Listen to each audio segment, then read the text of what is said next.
¿Qué tal, gente? ¿Cómo les va? Este es el primer video de este tipo de temática que grabo en este canal, ¿vale? Porque obviamente recién empecé este año, así que espero que les divierta y que digan al final qué opinan. Voy a mostrarles 7 categorías, ¿vale? En cuanto a ranking o digamos los premios del año. En primer lugar voy a mostrarles la decepción del año, luego el prospecto del año, la revelación del año, que es algo parecido a prospecto pero algo más evolucionado, la sumisión del año, el knockout del año, por supuesto, la pelea del año y finalmente el plato fuerte, que es el peleador del año.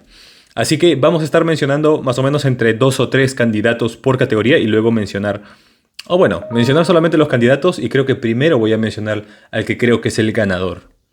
Ok, comenzamos primero con la decepción del año, y aquí cabe aclarar que, al menos personalmente, creo que una decepción se va a dar únicamente si es que tienes una expectativa totalmente distinta a la que se dieron las cosas realmente.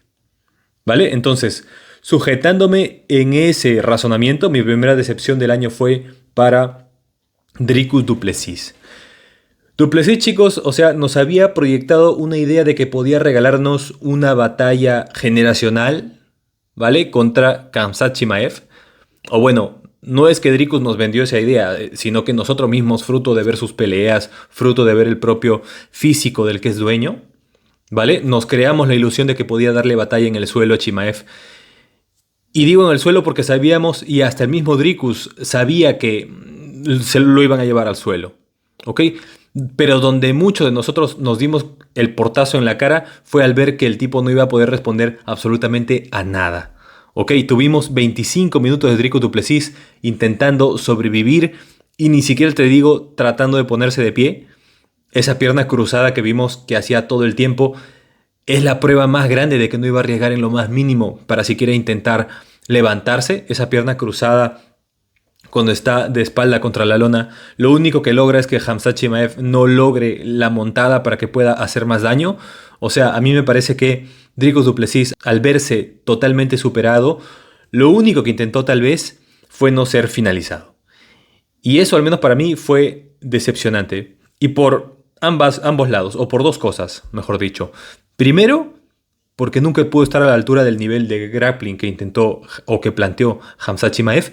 Y segundo, porque no arriesgó para incorporarse, sino de repente hasta los últimos 40 segundos de la pelea, ¿vale? Así que con esto creo que ya se imaginan mi segunda decepción del año, y para mí es Jack de la Madalena. Y es que con Jack pensé muy en el corazón que sí, que podía plantear una competencia contra Islam Makhachev. Y en general creo que muchos pensábamos que, sin importar si eras fan de Jack, o si eras fan de Islam, o si eras hater de Jack porque eras fan de Islam, lo que fuera, fan de quien fuera, muchos pensábamos que la pelea por lo menos no iba a verse tan desigual como efectivamente lo fue, al margen de pensar quién iba a ganar. Literalmente Jack no pudo detener ni un solo derribo, que de hecho solo fueron 4, pero fue uno en cada round, y fue suficiente para que ya no pueda hacer nada más. E incluso de pie tampoco pudo encontrar su camino, así que por eso es para mí igual de decepcionante que Dricus du Plessis.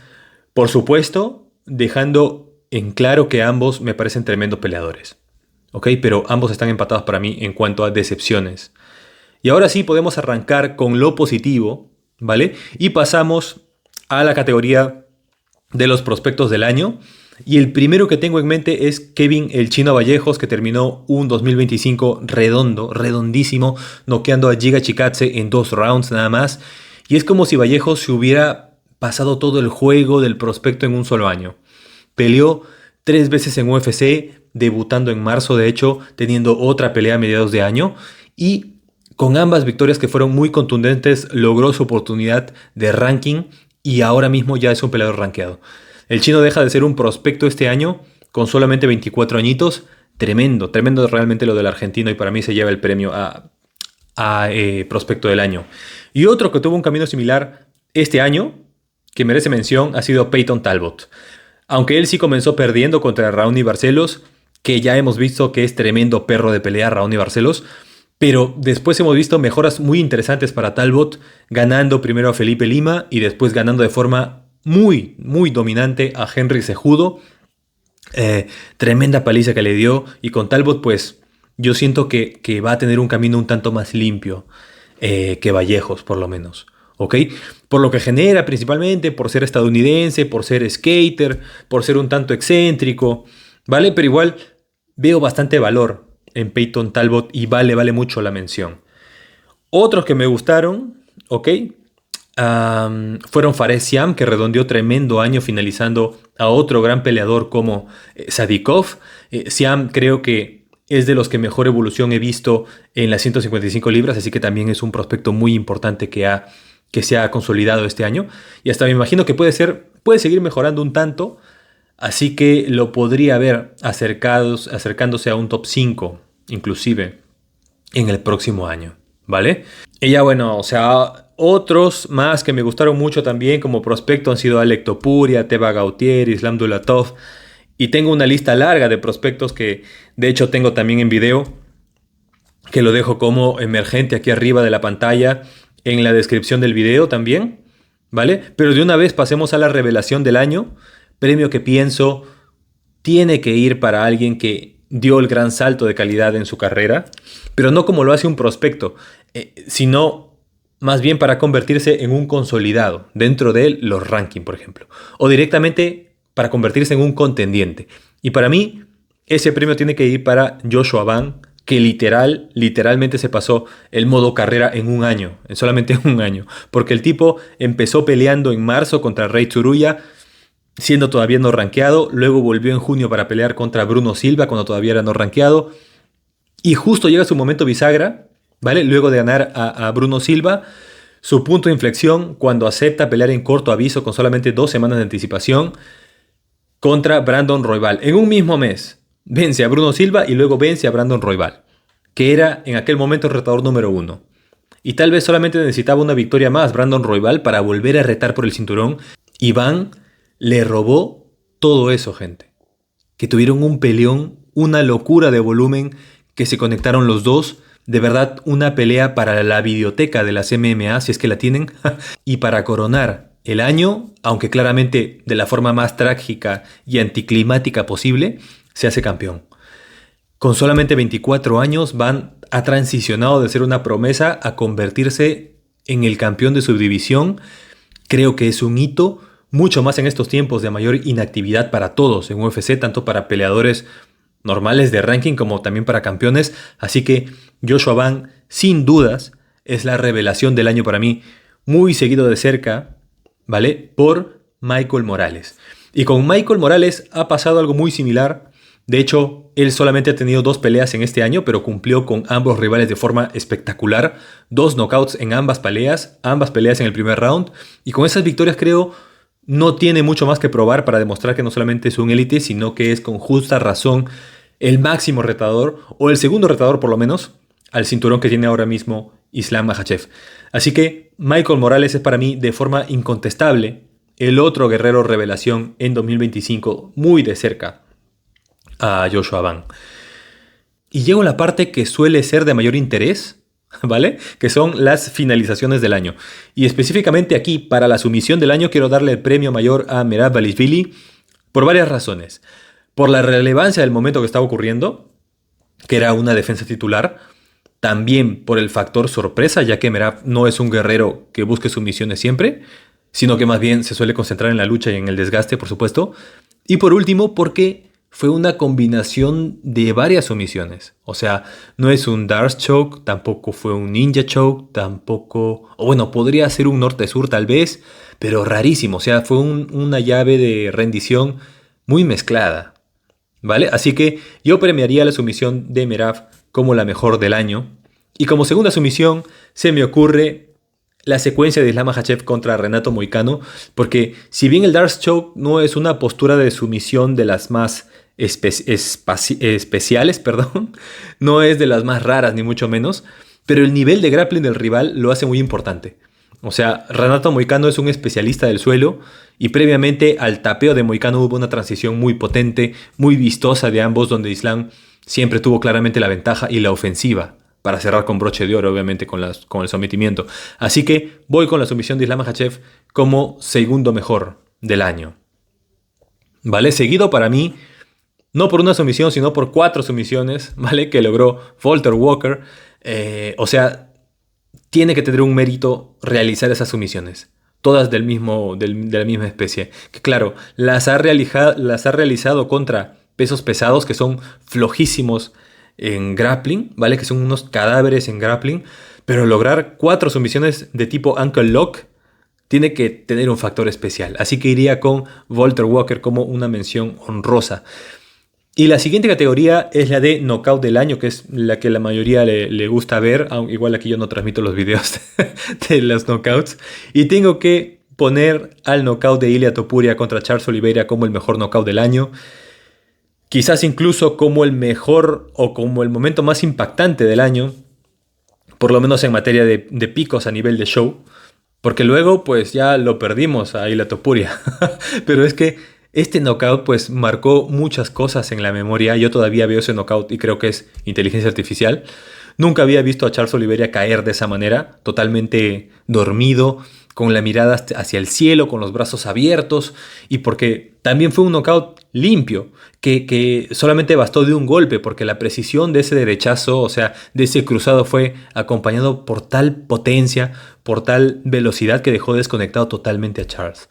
Que no tiene la mejor quijada, ¿vale? Porque siempre recibe knockdowns Charles Oliveira, pero repito, nunca lo habían noqueado de esa manera, ¿ok? En seco. Así que aquí el premio de knockout del año tiene que ir para Ilia Topuria. Y como segundo ganador pondría a Alex Pereira, no por un knockout tan limpio como el de Ilia, sino por lograr hacerlo ante un tipo tan evasivo como Magomed Ankalaev, que no es como un Charles Oliveira que simplemente ignora defender, ignora cabecear y se va alegremente a recibir y a golpear a la vez, sino que más bien es muy disciplinado defensivamente. Además es un guerrero que sabemos que es bastante más veloz que Poatan, pero aquí Alex se las arregló para cerrarle espacios, quitarle movilidad con patadas a las piernas y culminar con varios golpes de mucha agresividad y sobre todo con un poder que ya es pues legendario a estas alturas, chicos. Así que sin duda Poatan Pereira siempre va a ser parte de este ranking y lo es como el número 2 del knockout del año. Y luego ya creo que me queda mencionar a 2 knockouts por igual. Creo que los knockouts de Diego López a Jan Silva y el de Carlos Prachis a Leon Edwards me parecen excelentes. Solamente los pondría por detrás de los de Ilia Poatan por la relevancia del knockout. Pero es que a nivel de espectacularidad hasta podría pensar que son más entretenidos, ¿vale?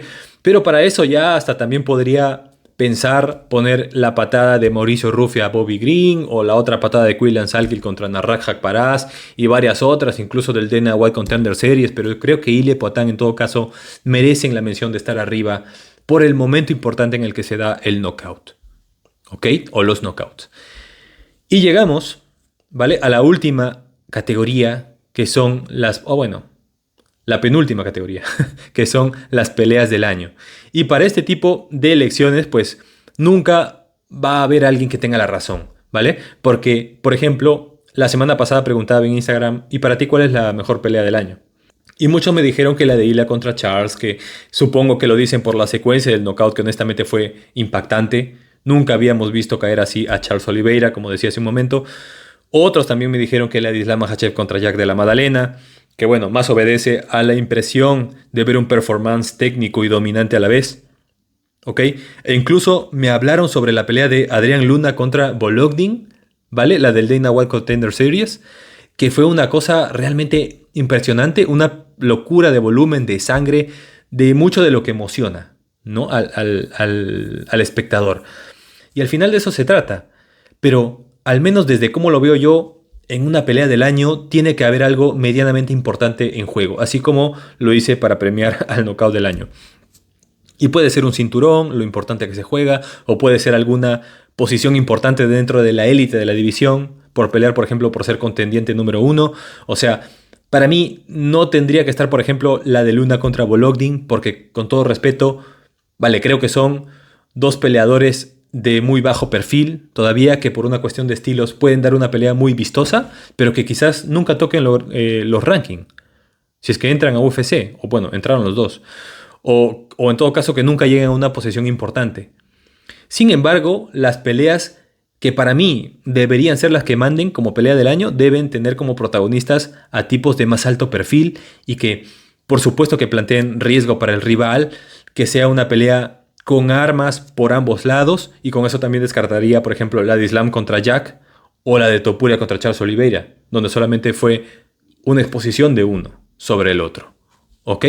Entonces, para mí, directamente pondría como pelea del año a la de Diego López contra Jan Silva, porque fueron 2 rounds donde ambos mostraron lo mejor que tienen, hicieron daño con su potencia, con su creatividad, con su velocidad, con su poder, tanto de pie como en el suelo también inclusive, y terminó de una forma más impresionante todavía. Y además significó el premio para una segunda oportunidad titular, para López. ¿Vale? Para mí, todos esos ingredientes redondean lo que es una pelea del año. ¿Ok? Técnica, habilidad, pues brutalidad, relevancia, combinadas, todo eso combinados. ¿Se entiende el punto? ¿Vale? Bien. Y como segunda pelea del año, pondría la de Royval contra Joshua Ban. Pelea re intensa, de mucha técnica de striking, de mucho volumen, de mucho daño también, por ambos lados. Otra pelea que combinó lo mejor de la técnica y de la inteligencia de 2 guerreros de élite con la brutalidad necesaria para dar a show. Y siguiendo la misma línea, diría que Jiri Prochazka contra Khalil Rountree es mi tercera pelea del año por los mismos motivos. Básicamente, 2 guerreros que sabemos que son de élite respecto a sus capacidades, que ante la paridad de sus habilidades terminan desatando un caos, como es casi siempre en las peleas de Jiri, en el que dejan todo lo que tienen, y eso es lo más impresionante, al menos para mí, que ver una pelea brutal entre 2 novatos, que repito, siempre los queremos ver, por supuesto, pero una pelea del año tiene que tener un trasfondo. ¿Vale? Y listo. En la categoría de peleador del año, que es la última categoría del video, no hay mucho drama para mí, y ese es Merab Dvalishvili. ¿Ok? Sin más. 3 defensas exitosas contra 3 tipos complicados, los 3 mejores del momento, y termina con un cuarto intento fallido esta vez contra un peleador que trajo la versión más prime de toda su historia.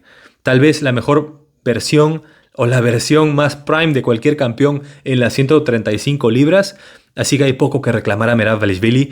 Nada más a mí me deja con mal sabor la forma en la que perdió, dominadísimo de pie, también sin poder imponer la lucha, o incluso su cardio, que es lo mejor que tiene. Pero bueno, igual, no hay alguien que se acerque mucho, creo yo, a lo que hizo Merab este año. Como segundo peleador del año tengo Islam Makhachev, que subió para ser doble campeón, antes habiendo defendido ante un moicano que pues no es algo que sume mucho, pero sí que lo es haber retado al campeón reinante en ese momento de otra división, que traía 18 victorias consecutivas ya, que parecía ser una amenaza de verdad y que con todo eso sentó un precedente, un golpe sobre la mesa, dominándolo 25 minutos en la lucha, en el suelo, boxeándolo también, pateando, como para no dejar duda. ¿Ok? ¿Que no hizo la mejor pelea? La más entretenida para nosotros, pues obviamente. Hubo mucho rato sin acción, la verdad. Pero tengo que reconocer que eso solamente lo hacen los fuera de serie. ¿Ok? Así que solo para haber visto un poco de Islam Makhachev está en el número 2 de peleador del año, para mí. Y como número 3 tengo a Poatan Pereira, que tuvo 2 peleas en el 2025. La primera donde perdió su cinturón ante Big Ang, donde se le vio falto de ritmo, pues se le vio falto de agresividad, lento inclusive, hasta parecía haber mostrado ya claros signos de declive, yo lo pensaba así al menos, o al menos aparentes, ¿no? Porque en realidad tenía quizás problemas de salud. Pero en su revancha, medio año después, destrozó a Magomed Ankalaev. Dijo, al carajo el paso a paso, lo mío va a ser cruzar el octágono y simplemente hacerlo mierda, atropellarlo con mi poder, con mi estilo de persecución que siempre me ha funcionado, y salió de maravilla. O sea, Poatan recuperó su cinturón, trayendo de nuevo esa aura de destructor que siempre ha tenido, venciendo al otro mejor de la división. Así que definitivamente Poatan tiene que ser otro peleador del año. Para mí es el número 3. ¿Vale? Como cuarto peleador del año, yo pondría a Petr Yan, porque más allá de su victoria contra Marcus Magui, que bueno, era algo más o menos obvio que tenía que lograr, lo que lo pone muy arriba, ¿vale? Lo que lo pone bastante arriba es lo que hizo contra Merab Dvalishvili en el UFC 323, e inclusive hasta podría ser el número 2 o el número 3. con eso. Como decía, seguramente es la mejor performance que haya mostrado un campeón de peso gallo en todos los tiempos, chicos. O sea, no permitió el dominio de la lucha de Merab, que es el GOAT de las 135 libras. No se cansó, de pie también lo castigó muchísimo. Como siempre le faltó finalizar, pero este Peter Yan, el que subió esa noche a pelear, creo que no pierde contra nadie que le ponga al frente en las 135 libras. No pierde contra Sean O'Malley, no pierde contra Umar Nurmagomedov, no pierde contra Merab en una revancha. Peter Yan, ojo, ¿vale? Ni con Dominic Cruz, ni con ningún GOAT que alguna vez haya tenido las 135 libras. Y para cerrar el video, el quinto mejor peleador del año es Top Torio, ¿ok? Básicamente por lo que hizo en los 3 minutos que estuvo peleando durante todo el año, ¿ok? Por ese knockout impactante que logró contra Charles Oliveira. Y estuviera más arriba si es que hubiera vencido al campeón reinante de aquel momento, pero tampoco fue su culpa porque el mismo Islam Makhachev subió de categoría para hacer lo mismo. Y también si hubiera vencido al rival más importante de aquel momento como lo era Arman Tsarukyan. ¿Ok? Que tampoco es su culpa. Pues seguramente que no, pero tampoco es suficiente, creo yo, para que sea el número 1, ni el número 2, ni el número 3. ¿Vale? Así que bueno, gente, en general, este año ha sido bastante bueno. Bastante importante para ser un fan de las MMA. Cada vez nos trae mejores recuerdos. Siempre va a haber algo en lo que no concordemos, por supuesto. Pero déjame tus comentarios, déjame tu me gusta también, obviamente, si es que te gustó el video, porque así me ayudas bastante. Y sobre todo, suscríbete para que pueda crecer más y traerte más videos como estos. ¿Ok? Listo. Que estés bien. Feliz Navidad. Chao.